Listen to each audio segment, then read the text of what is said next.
रावलपिंडी में एहतजाज के लिए पीटीआई के पेशावर से भी काफिले रवाना हो रहे हैं। पेशावर मोटरवे टोल प्लाजा पर इस वक्त डॉन न्यूज की नुमाइंदा ताइबा खान एमएनए शानदाना गुलजार के हमराह मौजूद हैं।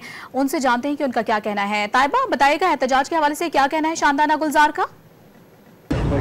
जी बिल्कुल, आज पिंडी में पीटीआई का जलसा एहतजाज रिकॉर्ड होने वाला है, जिसकी क़यादत अली अमीन गंडापुर करेंगे। खैबर पख्तूनख्वा से भी जो यहाँ से काफ़ी काफिले जाने वाले हैं। इस वक्त से यहाँ पे शानदाना गुलजार साहब भी मौजूद है, इनसे बात करेंगे। मैम बताइएगा कि आज आप लोग एहतजाज करने वाले पिंडी में तो पुरअमन तरीके से होने वाला है या नहीं? हमने तो जी आज तक हाथ नहीं उठाया। यही बुज़दिल औरतों पे, बच्चों पे, माजूरों पे, बुढ़ों पे हाथ उठाते हैं, हमने तो नहीं उठाए। तो टीयर गैस भी करते हैं, लाइव गोलियां भी मारते हैं। इन्होंने तो बेरी अमार 5 साल के बच्चे को नहीं छोड़ा। मियांबाद फारूक मिलिट्री ट्रायल में है। ऐसे ऐसे लोग हैं पाकिस्तान में अल्हम्दुलिल्लाह तहरीक इंसाफ में कि वो वतन के लिए जान देने को तैयार है।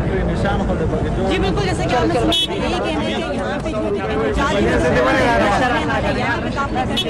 वाले हैं, जो खैबर है, पेशावर है, मुमन है, मदन, यहाँ से करेंगे। जबकि जो रहनुमाएं मकामी रहनुमा के जो है तो अपने हल्के से जो है तो 5 वर्कर्स को लाने के लिए इरादा किया गया है। जो काफिले 11 बजे के बाद जब यहाँ पे आएंगे तो यहाँ से रवाना होंगे। जी बहुत शुक्रिया ताइबा।